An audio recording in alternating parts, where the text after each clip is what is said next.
Chers amis, assalamu alaikum wa rahmatullahi wa barakatuh.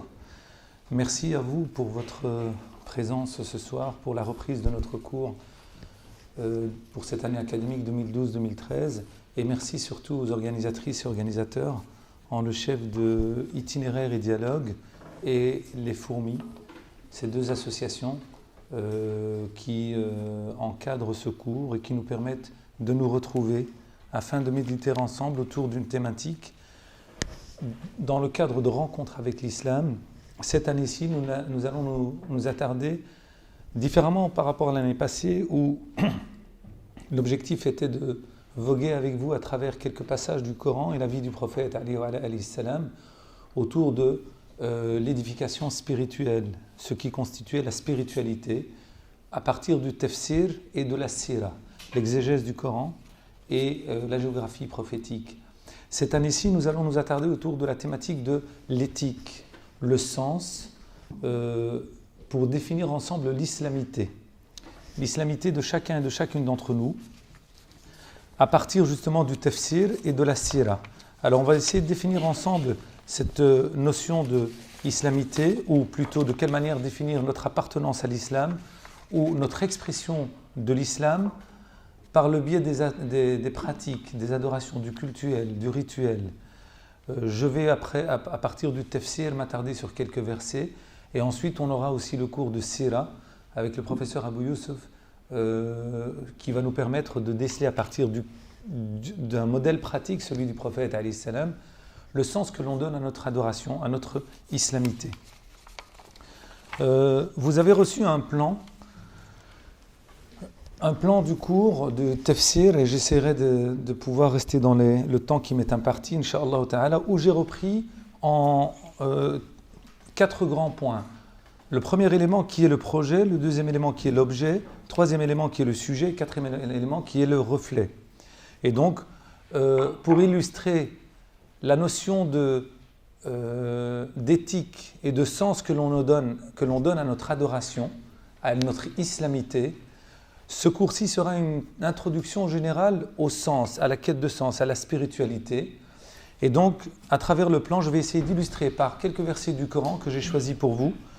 Dans la sourate, je pense qu'on pourra peut-être, Inch'Allah, les faire... c'est ce qu'on m'a dit. Donc, si on tient à sa parole, on pourra. Je pense qu'il y a la possibilité de voir les versets. Voilà. Alors j'ai pris avec vous la sourate pour vous, choisie pour nous aujourd'hui, sourate Adh-Dhariyat, que j'ai traduit par les éparpilleurs. C'est une sourate du Coran Karim, la 51e sourate du Coran Karim. C'est la 62e sourate révélée, elle est mécoise, elle est composée de 60 versets. Et j'ai choisi les versets 55 au verset 58. Cette thématique de l'éthique et du sens que l'on donne à notre adoration, que je vais illustrer par le biais de ces versets, nous attardera quelque peu sur la notion du sens, la notion de la spiritualité.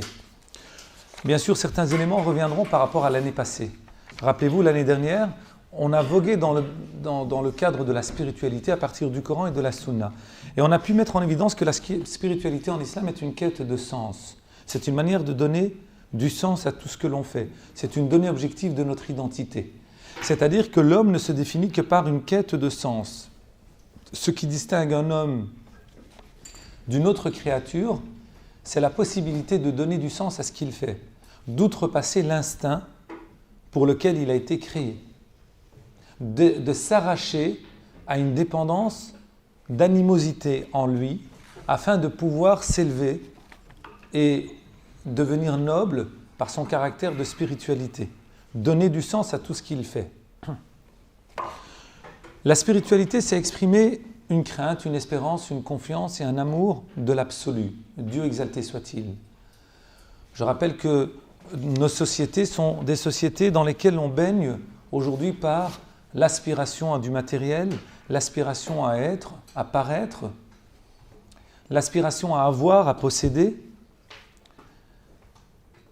Ces sociétés matérialistes, j'aime citer cette définition du professeur Roger Garaudy, une société de domination qui a une nouvelle religion qui n'ose pas dire son nom, le monothéisme du marché. C'est-à-dire une société où tout se vend et tout s'achète, tout est réduit avec des valeurs marchandes. Eh bien, dans le cadre de cette société, se réveillent des êtres, des hommes et des femmes, capables de dire non. Nous nous arrachons à la dépendance matérielle de cette société. Et nous disons que dire Dieu, c'est dire que la vie a un sens. L'hiérarchie des valeurs dans nos sociétés postmodernes, du tout relatif, c'est la rentabilité et la performance sur le plan financier et économique. D'ailleurs, quand on voit ce qui se passe sur la scène internationale, on voit que la dignité des hommes se vend.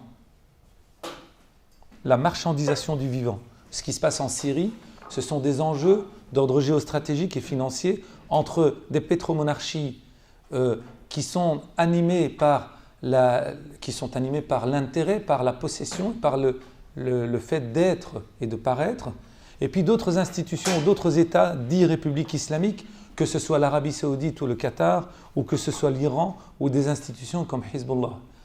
Ce qui se passe en Syrie est inquiétant. J'en ai écrit un article qui a été publié seulement aujourd'hui, depuis quelques semaines quand même, sur un site internet.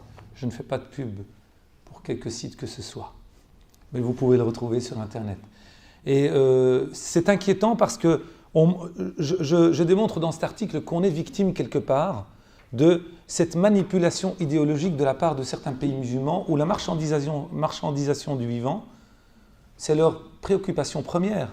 Vendre la dignité des peuples pour des intérêts d'ordre géostratégique ou pour des intérêts d'ordre financier, on se tait.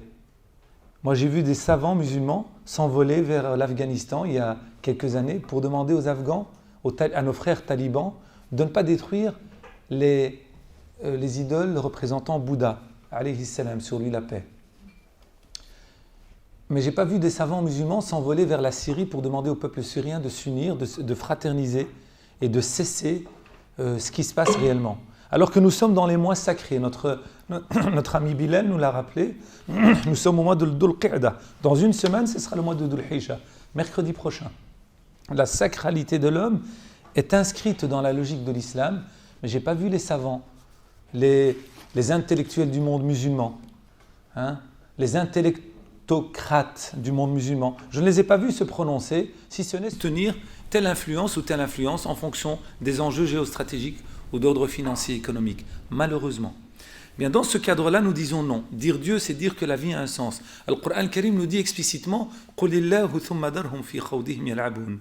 Dis Dieu et abandonnez dans leur ingratitude ou dans leur préoccupation s'amuser. » C'est-à-dire, si tu peux percer la réalité et être le seul qui revendique la proximité avec Dieu, la quête de sens, la spiritualité, dans un monde d'oubli, d'insouciance, de fragilité, un monde de cupidité, eh bien, sois-le.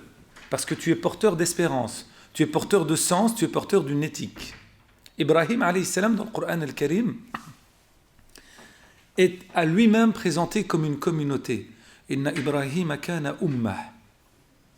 Seul, il est défini comme une communauté parce qu'il persiste dans la voie, il porte des principes, il est porteur de principes, de valeurs, d'une éthique. Même si le monde entier est contre lui et tu es convaincu que tu es dans la vérité, persiste dans ta voie parce que, comme disait le maître Sadr Sharaf rahmatullahi alayhi, ma'a taqallubat al-ayyam tazharu ma'adin rijal. Avec le temps qui passe et les jours qui trépassent, le minerai des hommes se distingue. تظهر معادن الرجال ومع البأساء والضراء تتميز الصفوف. Avec l'épreuve, la peine et la facilité, avec la difficulté et la facilité, se distinguent les rangs. تتميز الصفوف ويظهر الخبيث من الطيب. Et c'est là que se distingue le bon du mauvais, la vérité du mensonge, le beau du laid, le faux du vrai. Et il disait, la fin ultime reviendra toujours aux hommes de piété, à la piété et aux hommes de piété. Le Coran ne nous dit-il pas ce sont là des jours que nous faisons trépasser entre les hommes. Et il disait, rahimahullah, le professeur Sadr Sharaf, rahmatullah alayh, le trépassement des jours entre les hommes, c'est le laboratoire de la foi. C'est la raison pour laquelle on a choisi cette année comme thématique l'éthique, la quête de sens, comment dire notre islamité à partir du sens que l'on donne aux rituels, aux adorations, aux valeurs, aux principes islamiques. Alors j'ai choisi ce passage du Coran al-Karim qui commence par وَذَكِّرْ فَإِنَّ الذِّكْرَى تَنْفَعُ الْمُؤْمِنِينَ et rappelle car le rappel est d'utilité aux êtres qui portent la foi. La traduction est de moi-même, je pourrais me tromper, je ne me suis pas fié à une traduction classique par souci de précision quant à le sens que je donne peut-être à l'une ou l'autre interprétation du verset. Dans ce cadre-là, il est important que l'on sache que l'adoration est l'un des paramètres majeurs du processus de construction identitaire. On ne peut pas me demander aujourd'hui, en plein XXIe siècle, en plein cœur de l'Europe, de faire fi de ce qui me nourrit dans ma vie au quotidien, ma spiritualité. C'est pour ça que nous, musulmans, nous n'acceptons pas. Hier, j'avais un débat avec Nadia Geertz notamment, et on parlait c'était sur la question de la liberté de l'expression par rapport à ce qui s'est passé aujourd'hui sur la scène internationale, donc les caricatures, le film, enfin si film il y a, ce petit court-métrage pour rester pudique, parce que jamais film il n'y a eu. Puis je vous rappelle, ne soyez pas naïfs. La première chaîne qui a diffusé ce film, c'est une chaîne arabe, soutenue par la politique américaine, financée par l'argent saoudien. C'est la première chaîne au monde qui a passé ce court-métrage. Alors ne soyons pas naïfs. Les premières exactions qui sont mises en évidence suite à ce pseudo-film, elles ont lieu le 11 septembre. Moi, je ne suis pas dans la conspiration, mais moi, je suis vigilant. Le film est sorti au mois de juin. Enfin, ce court-métrage existait déjà au mois de juin. Ce n'est que le 11 septembre que l'on voit qu'il y a une manipulation qui est entreprise et l'assassinat d'un homme, un homme qui était pour le dialogue, un homme, l'ambassadeur des États-Unis en Libye, était un homme de principe.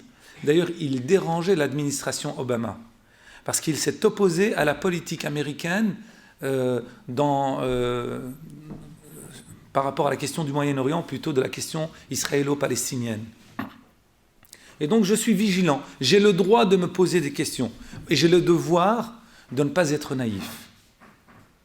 Et donc le débat avec Nadia Geertz hier sur la liberté d'expression, j'étais amené à parler de la séparation des sphères, on parlait du dogmatisme, et je disais, il y a qu'on arrête cette arrogance dogmatiste, laïciste, parce que cette arrogance dogmatiste aujourd'hui, qu'elle soit au nom d'une religion, d'une idéologie ou d'une philosophie quelconque, elle tue les forces vives de la communauté et de la société.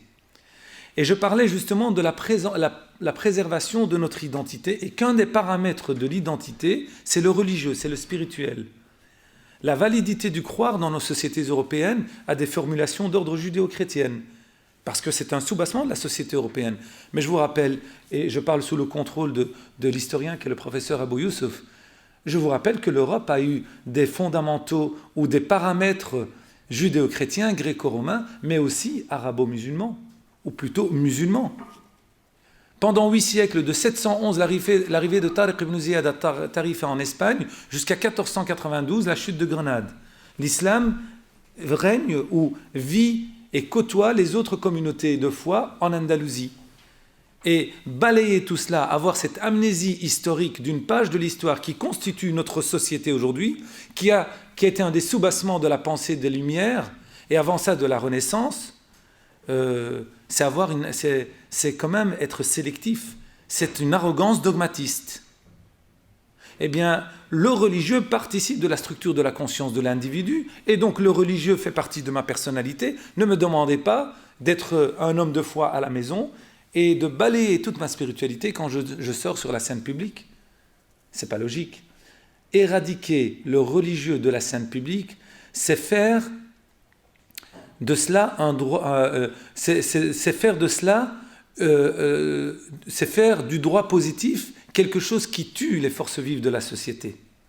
c'est de l'éradication de la personnalité d'autrui. Eh bien non, ma spiritualité me dicte une façon d'être, une manière de se comporter, un état d'esprit dans la vie au quotidien. Et quand les communautés ont été interpellées par leurs prophètes à travers l'histoire, certaines communautés ont démenti les prophètes. Et Dieu exalté soit-il rappelle dans cette sourate, avant ce verset que je traite avec vous, certains prophètes, il cite Nuh alayhi salam, Moussa alayhi salam, Hud, Thamoud, Ibrahim alayhi salam, et ensuite il dit وَذَكِّرْ فَإِنَّ الذِّكْرَى تَنْفَعُ الْمُؤْمِنِينَ. Certains mufassiroun, exégèses, vont dire le Coran a été suspendu pendant un certain temps et le prophète alayhi salam avait l'impression d'être abandonné à lui-même. Et en fait, le silence de Dieu, c'était pour façonner une personnalité, construire une identité, permettre au prophète alayhi salam de persister. Et il revient, pas pour donner confirmation aux autres qu'il n'est pas capable de répondre à un appel, mais il revient pour dire, comme lui dit le Coran, et rappelle, parce que le rappel est profitable aux hommes de foi. Les hommes de foi, ce sont ceux qui ont la volonté de croire, ce ne sont pas ceux qui sont croyants réellement. Ils sont croyants certes, mais ceux qui recherchent la vérité, ceux qui sont en quête ceux qui sont en parcours de connaissance, de construction spirituelle, ce sont des hommes de foi, parce que la foi, elle est évolutive, elle est en construction perpétuelle. C'est pour ça qu'elle est un paramètre de l'identité. Je parle souvent de citoyenneté spirituelle, un engagement responsable façonné par le cheminement de la foi. Oui, quand je vais voter dimanche prochain, Inch'Allah ta'ala, je ne vais pas voter pour monsieur ou madame parce qu'il s'appelle Mohammed ou Ahmed ou Selwa ou je ne sais quel nom à connotation arabo-musulmane ou turco-musulmane ou je ne sais quoi. Non, ça ne m'intéresse pas. Je vote pour quelqu'un qui est intègre, quelqu'un qui est honnête, quelqu'un qui a une probité intellectuelle. Je vote pour quelqu'un qui a une compétence. Je ne vote pas pour Foulane ou Foulane parce qu'il se présente sur des listes et qu'il est de mon patelin, de mon pays, de ma nationalité d'origine ou de ma foi et de ma spiritualité. Ça ne m'intéresse pas. C'est de la trahison. Yusuf alayhi salam dans le Coran, il met en évidence ses compétences et il revendique le droit à gérer les finances et il dit au gouverneur d'Égypte Ij'alni ala khaza'in al-ard inni hafidun alim. Je suis protecteur et connaisseur. C'est-à-dire, je revendique le droit de gérer le portefeuille des finances parce que j'ai les compétences adéquates. Je suis protecteur, je vais protéger, j'ai le souci de protéger le droit du pauvre, et connaisseur, j'ai la maîtrise des éléments pour mener à bon escient le projet des finances et de l'économie. Moussa alayhi salam, dans son parcours, il se retire d'Égypte, il va vers Médian. Et il rencontre une communauté qui veut puiser de l'eau, mais qui est freinée par une pierre sur un puits. Il va faire preuve de capacité physique, de force, mais aussi de force de caractère. Il va demander à pouvoir puiser l'eau et permettre à deux jeunes dames qui attendaient leur tour de pouvoir se servir et de continuer leur chemin. Parce que la femme qui était conçue dans cet état d'esprit-là comme un objet de désir, comme le sexe faible, eh bien, c'était quelque part la libérer pour qu'elle ne soit pas objet de convoitise à ce moment-là. Les deux jeunes filles retournent chez leur père et lui racontent l'histoire. Et le père demande de faire venir Moussa alayhi salam. Et une des jeunes filles lui dit « Ya abati ista'jirhu, inna khayra man ista'jarta al-qawiyu al-amin » « Oh mon père, engage-le. Parce que le meilleur des ouvriers que tu pourrais engager, c'est celui qui est fort et qui est honnête. » Il lui dit « Comment connais-tu sa force ?» Elle lui dit « C'est pas la force physique. » Elle lui relate qu'il a retiré une pierre que les hommes n'ont pas été capables de retirer. Mais il a une force de caractère, une force de personnalité. Il a imposé par son caractère, par sa moralité, par son éthique, que les femmes puissent être servies en premier lieu. L'élégance. L'élégance, oui, ça fait partie de la foi. Elle soit servie en premier lieu. C'est une force de caractère dans une société où la femme est dévalorisée, déconsidérée, de seconde zone. Et ensuite, elle lui dit, Al-Amin, l'honnête, comment connais-tu son honnêteté, lui dit son père. Elle lui dit, lorsque on l'a accompagné, on lui a demandé de venir vers chez toi, vers la maison, il nous a demandé de marcher à l'écart. de ne pas marcher devant lui. C'est quoi ce symbole?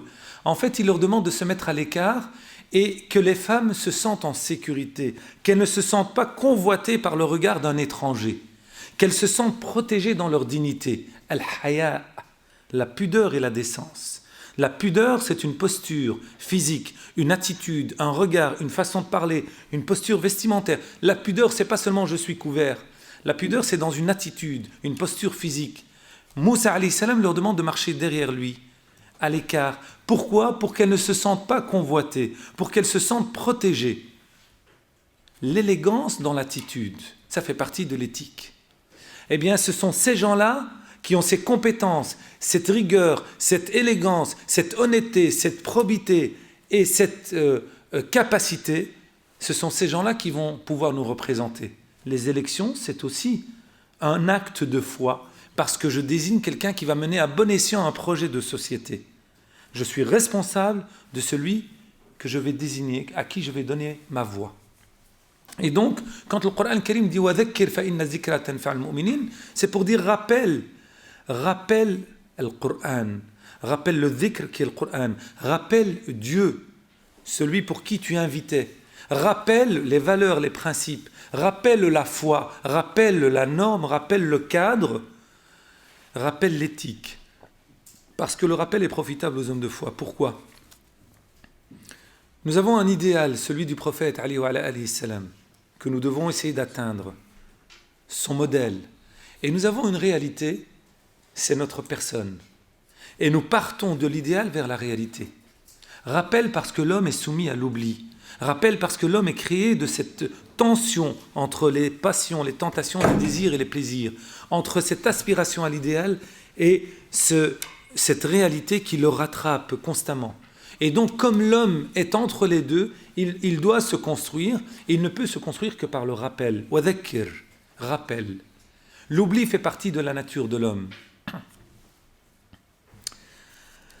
Le rappel est profitable aux hommes de foi. Les hommes de foi, ce sont ceux qui ont espérance en Dieu exalté soit-il, espérance en une justice suprême, espérance en l'équité, ceux qui aspirent à un monde meilleur. Lorsque le prophète alayhi salam arrive à la Mecque, la première chose qu'il va accomplir en guise de la réforme, pour donner du sens à tout le reste de son message, c'est d'appeler à la fois en un Dieu unique et en le jour dernier. La foi en un Dieu unique qui déstabilise, perturbe tous les paramètres de la société de l'oligarchie mecquoise.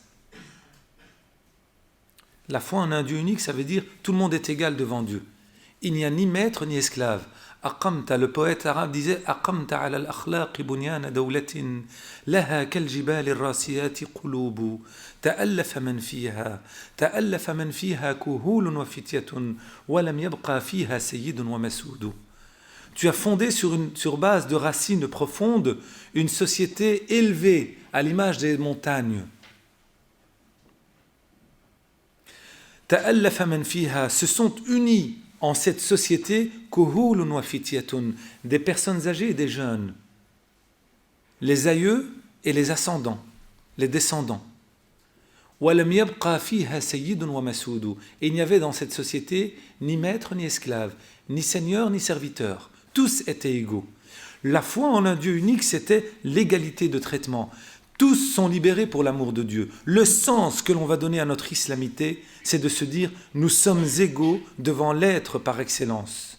L'un par excellence exalté soit-il. Rib'i ibn Amir, lorsqu'il est interpellé par Rustum, le gouverneur, il lui dit qu'est-ce qui vous a fait venir chez nous?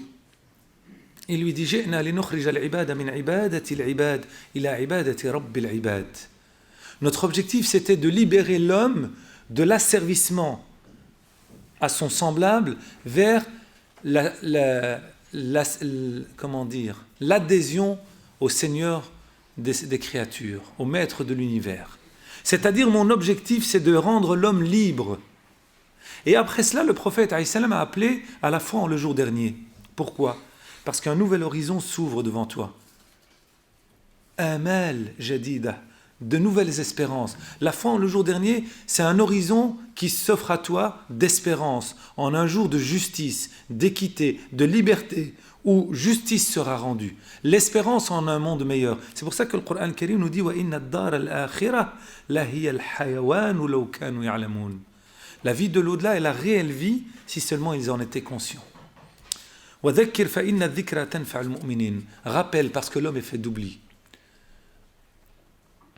Le prophète alayhi salatu wassalam est interpellé par Abu Bakr as-Siddiq radiyallahu anhu arda, le premier calife, et Handala ibn Amir qui interpelle son compagnon et lui dit comment vas-tu?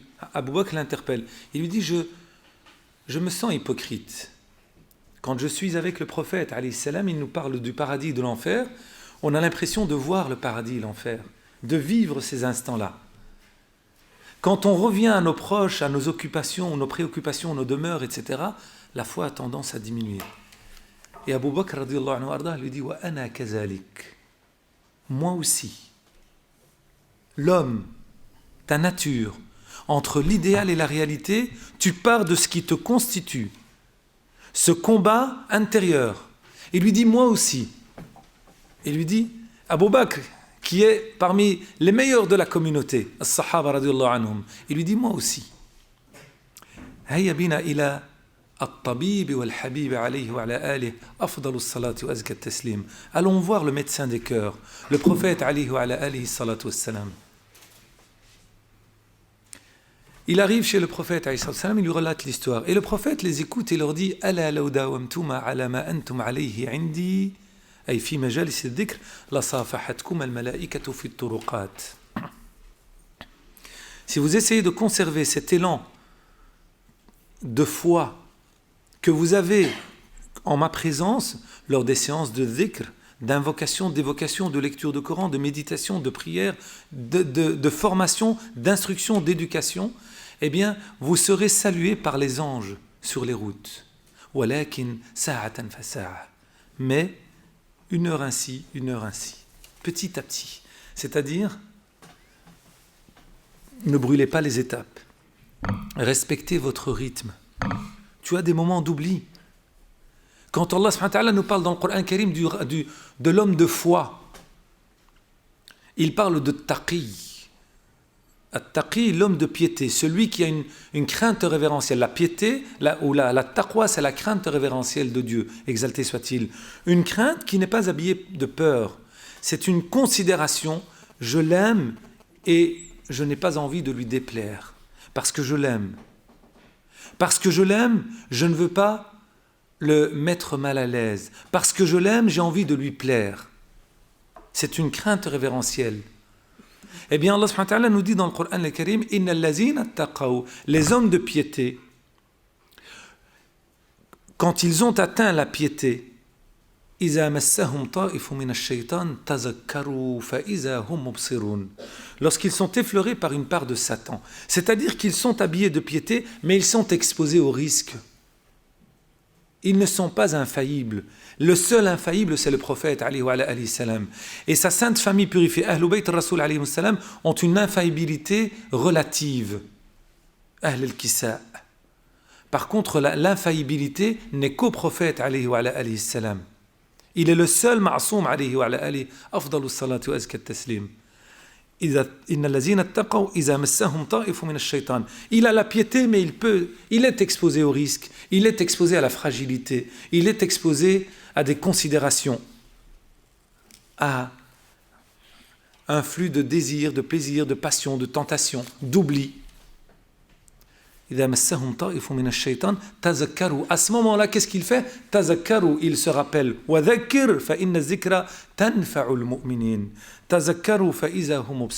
Il se rappelle Dieu dans sa grandeur, il se rappelle Dieu dans sa miséricorde, il se rappelle Dieu dans sa colère. Ils prennent en considération tous ces paramètres et certes ils deviennent clairvoyants. Ils entrevoient le chemin, la voie d'issue.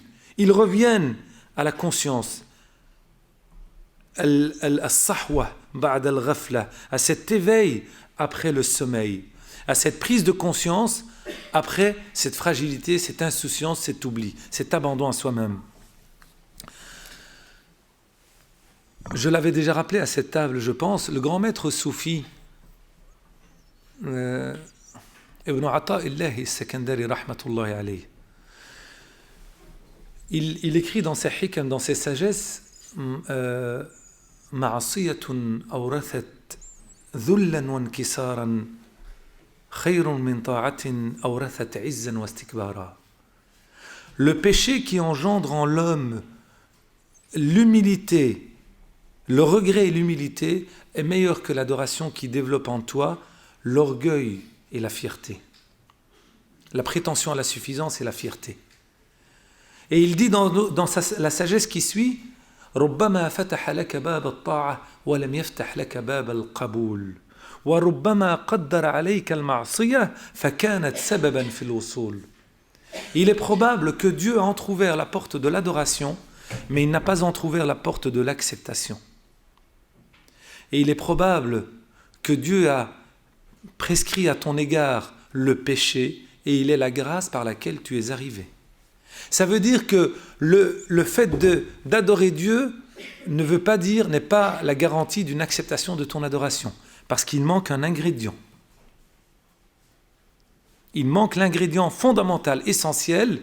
Le premier hadith dans Sahih al-Bukhari, Innama al-a'malu binniyat, les actes valent par leur intention. Le hadith de Omar radiyallahu anhu arda. La sincérité dans ce que tu fais.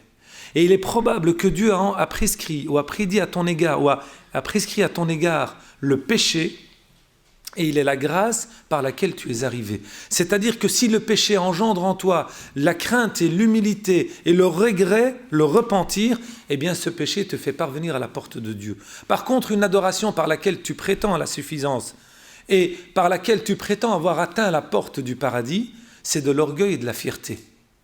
C'est pour ça le hadith al-Qudsi al-Jalil nous dit Al-ikhlasu sirrun min asrari istawda'tuhu qalba man ahbabtu min ibadi la yattali'u alayhi malakun fayaktubah wa la shaytanun fayufsidah. La sincérité est un secret parmi mes secrets, les secrets de Dieu. Je l'inscris dans le cœur de qui j'aime de mes serviteurs. Ni un ange rapproché n'en connaît sa valeur afin d'en écrire son intensité, ni un démon lapidé n'en connaît son intensité afin de t'en écarter. C'est un secret entre le Seigneur et le serviteur, la sincérité. Et donc, il faut, entre l'idéal et la réalité, il faut savoir que nous avons un parcours différent chacun l'un de l'autre. Mais ce parcours nécessite de nous une éducation, une maîtrise de soi, un travail sur sa personne, une remise en question, une introspection. Le prophète alayhi wa sallam qui pleure, qui implore le pardon, la grâce de Dieu, il aspire à sa miséricorde. Il est le modèle par excellence pour nous enseigner l'humilité, pour nous enseigner à ne pas avoir une arrogance dogmatiste. Comme je disais tout à l'heure, je ne prétends pas à la suffisance. Je ne suis pas moi de ceux qui vont estimer que je suis musulman, j'ai la vérité, je suis au paradis. Et tous ceux qui ne sont pas musulmans sont dans l'erreur et dans le mensonge, ils sont en enfer. Qui es-tu toi? Tu t'arroges le droit de Dieu? Qui es-tu, toi, pour juger qu'il va au paradis ou en enfer? Qui es-tu pour dire que tu as la vérité absolue et que tu es dans la vérité? Oui, j'estime que chacun estime que sa spiritualité mène à la vérité. Mais tout ce que je dis de Dieu, c'est un homme qui le dit. Ça reste relatif. N'ayons pas cette arrogance. Soyons humbles. Dans Surat al-Furqan, lorsqu'Allah subhanahu wa ta'ala, Dieu exalté soit-il, met en évidence les caractéristiques de l'homme de foi et de celui que Dieu a annexé. Il s'est annexé des êtres, exalté soit-il, Ibadur Rahman, les serviteurs du miséricordieux. Il donne comme caractéristique ceux qui marchent humblement sur terre et lorsque les ignorants leur adressent la parole, ils disent paix. Allazina iza khatabahumul jahiluna qalu salama. Yamshuna ala al-ardi hawnan. Ceux qui marchent humblement, yamshuna ala al-ard ou fi al-ard, ala al-ard. Fatah Allah. والذين يمشون على الأرض هونا وإذا خاطبهم الجاهلون قالوا سلاما والذين يبيتون لربهم سجدا وقياما صدق الله العظيم. Ces hommes de piété, ces hommes de Dieu, ils ont deux caractéristiques fondamentales. La première, c'est celle d'être humble, celle d'entrevoir, de respecter en l'autre l'acte qu'il a créé. Le non-musulman est fait de même chair et de même sang que moi. Il est mon frère en humanité. On a la même origine, la même source. Nous sommes tous des Adam et Adam provient d'argile, comme dit la tradition du prophète alayhi salam. Et lorsque l'ignorant m'adresse la parole, je lui dis paix. Je sème la paix autour de moi. Mais ce qui me permet de tenir à cette rigueur horizontale, c'est une rigueur verticale, c'est le fait de passer la nuit dans la prière et dans les génuflexions. La relation à Dieu, exalté soit-il. C'est ce qui t'enseigne l'humilité. Ce qui t'enseigne à dispatcher autour de toi la bonté. Ne pas être dans une logique d'agressivité, même quand on est froissé dans son intériorité. Moi, un film comme celui qui est sorti, ça ne me fait ni chaud ni froid. Des caricatures, on est dans une logique de dérision aujourd'hui dans nos sociétés postmodernes. Ça fait partie de la culture. Oui, mais on ne peut pas rire de tout. La liberté d'expression, c'est aussi prendre en considération le code d'expression d'une société. Ça fait partie de la liberté d'expression, de le convoquer quand je veux m'adresser à quelqu'un et quand je parle à la société, et de ne pas tout tourner à la dérision. Mais quand je suis froissé dans quelque chose en lequel je me retrouve, eh bien, je sème la paix. Qalu salama. Le prophète alayhi salam est caricaturé dans la vie des musulmans beaucoup plus que la manière dont certains l'ont caricaturé parmi les non-musulmans. Excusez-moi, quotidiennement, quelle est notre relation avec nos épouses, avec nos parents, avec nos frères et sœurs, dans notre unité familiale? Elle est fondée sur quoi cette relation? L'utilitarisme ou la bonté, le respect, la compassion, la clémence, la miséricorde, l'amour? Quelles sont nos relations avec les non-musulmans? Qu'est-ce qu'on fait au quotidien pour dispatcher, diffuser l'enseignement du prophète alayhi salatu wassalam, lui qui était miséricorde offerte au monde? Rahmatun muhda, wa ma arsalnaka illa rahmatan lil alamin.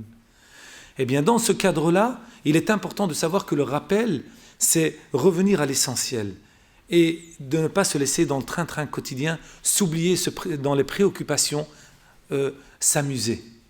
Le verset qui vient par la suite, وَذَكِّرْ فَإِنَّ الذِّكْرَى تَنْفَعُ الْمُؤْمِنِينَ. Vous ne l'avez pas? وَمَا خَلَقْتُ الْجِنَّ وَالْإِنسَ إِلَّا لِيَعْبُدُونَ. Allah subhanahu wa ta'ala, juste après, nous dit, je n'ai créé les djinns, la manière dont je l'ai traduit, je n'ai certes créé le djinn et l'humain que pour qu'ils m'adorent. En fait, Dieu exalté soit-il est en train de nous dire que l'adoration, et là c'est après le projet, vous avez l'objet, celui de la religiosité, mais aussi celui de l'adoration. La religiosité, c'est de dire du sens, mais dire le sens, c'est aussi l'habiller d'une certaine manière. Et l'habiller d'une certaine manière, c'est l'adoration. Avoir une rigueur. Il y a des gens qui disent, moi la foi c'est dans le cœur. C'est vrai. Al-Fudayl ibn Iyad radiyallahu anhu disait, Inna Allah la yaqbalu min al-amali illa akhlasahu wa aswabah. Les œuvres acceptées par Dieu sont celles qui sont sincères et conformes. La sincérité, c'est de l'ordre de l'intériorité, la spiritualité. Mais il y a une conformité, il y a un cadre. Et on doit respecter ce cadre. La conformité, c'est revenir à l'exemplarité du prophète, alayhi wa alihi, afdalus salati wa azkat taslim. Et là, l'adoration, elle donne du sens à la vie. Adorer Dieu, exalté soit-il, c'est apprendre à méditer, c'est attester de notre finitude et de sa grandeur. C'est attester de sa majesté suprême, exalté soit-il, de son omniscience, omniprésence et omnipotence, subhanahu wa ta'ala. C'est vivre dans l'exigence d'une espérance. Parce qu'on n'est pas tout le temps avec Dieu. Tout le temps avec Dieu. On n'est pas tout le temps dans le rappel, dans la construction spirituelle. Il y a des épreuves, il y a des paramètres qui nous déstabilisent parfois. La fragilité, l'oubli, l'insouciance. Nous sommes humains. Eh bien, tu te trompes, Dieu exalté soit-il te dit, il n'y a pas de problème. Tu t'es trompé, eh bien tu reviens. Si tu reviens, tu rencontreras un Seigneur pardonneur, clément et miséricordieux. Ça fait partie de l'adoration. L'adoration, c'est pour donner sens à notre vie dans tout ce que l'on fait. Dire Dieu, c'est dire que la vie a un sens, comme disait Roger Garoudi, rahimahullah ta'ala. C'est dire que la vie a un sens. Quand je prie, je suis en train d'adorer Dieu, cela a un impact sur ma vie au quotidien. Inna as-salata tanha 'anil fahsha'i wal munkar.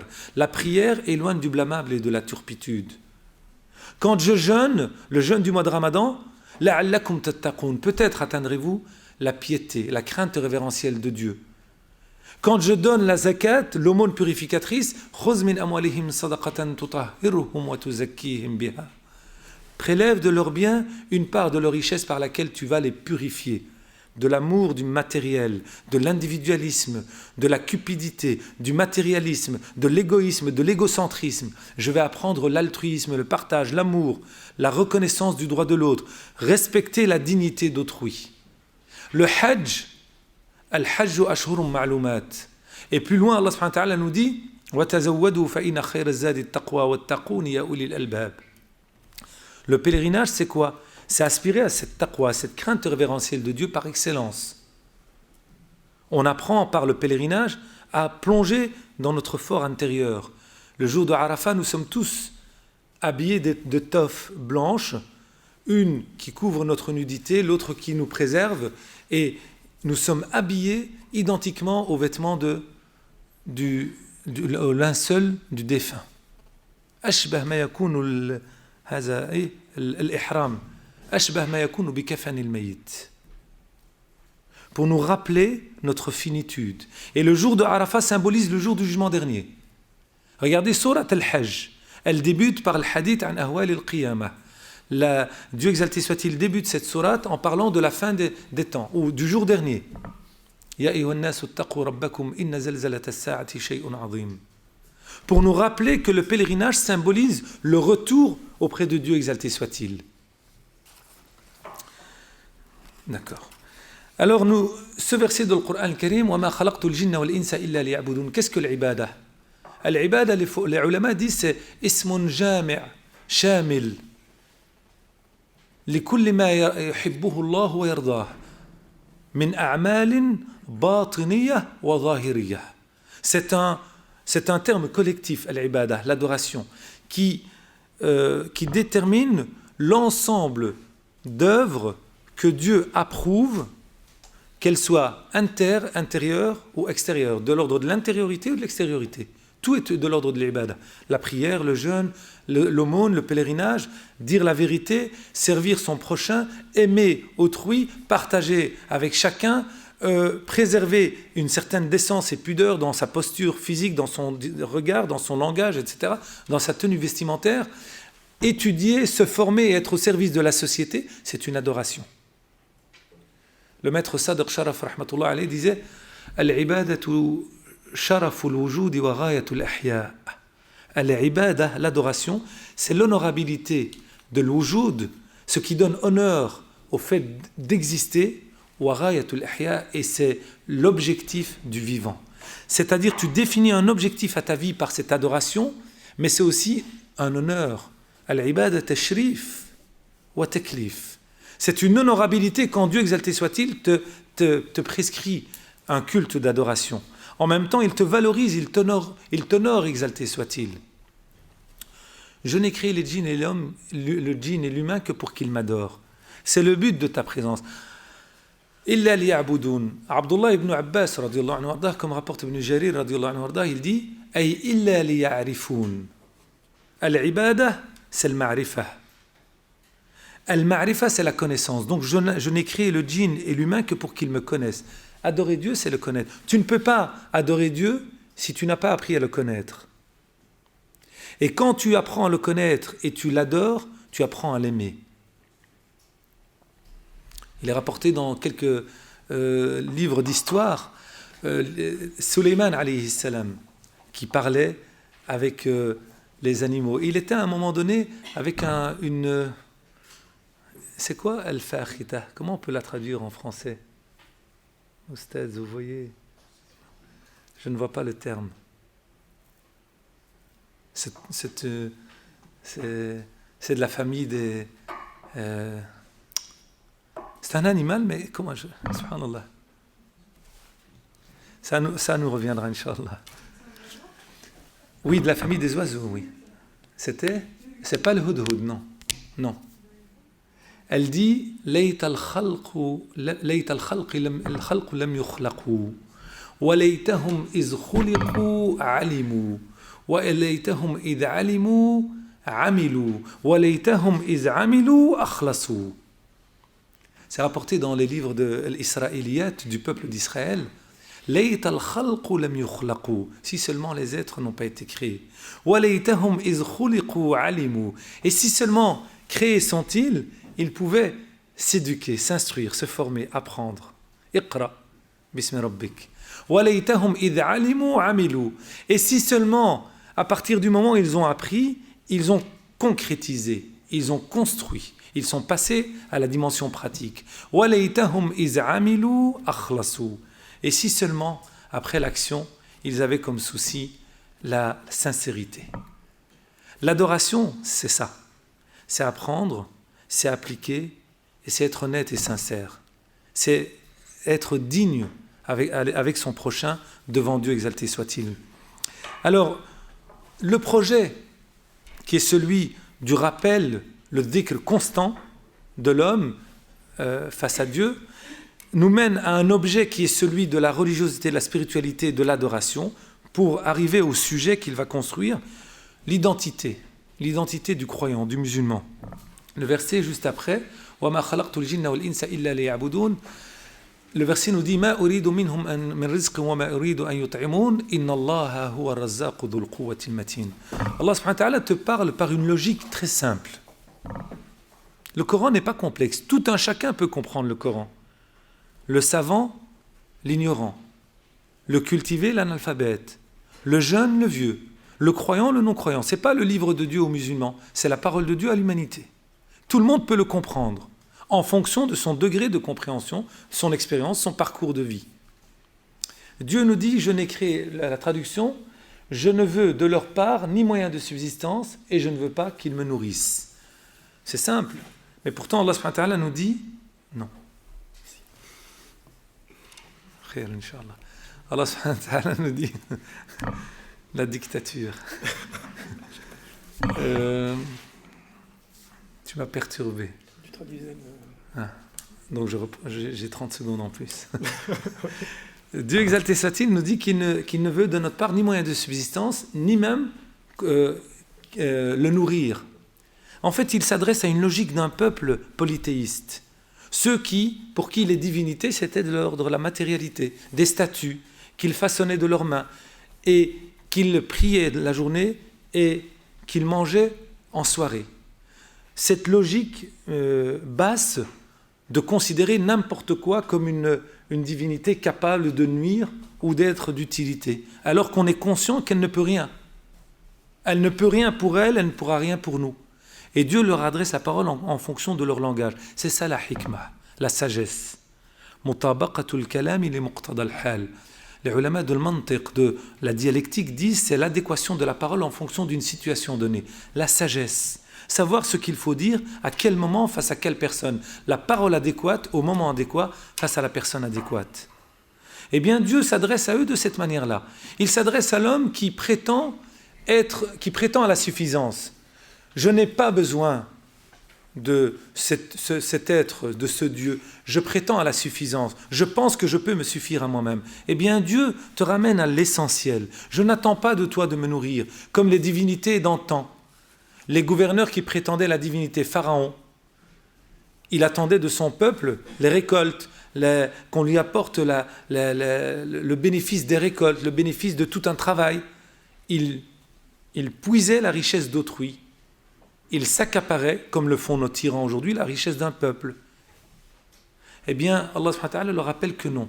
Ça me rappelle la sagesse d'un maître soufi qui était Abu Hazim. Abu Hazim, rahimahullah, on lui dit, et c'était un homme pauvre, mais humble. On lui dit un jour, Ya Abu Hazim, ma huwa maluk? Quelle est ta richesse? Anta rajul miskin. Il répond, Mali mardatu rabbi wa istirna'i amma fi yadi nas. C'est la satisfaction de mon Seigneur et de ne dépendre de rien de ce qu'il y a entre les mains de mes frères, des hommes. On lui dit, Anta miskin, tu es pauvre. Comment ne pas dépendre d'autrui?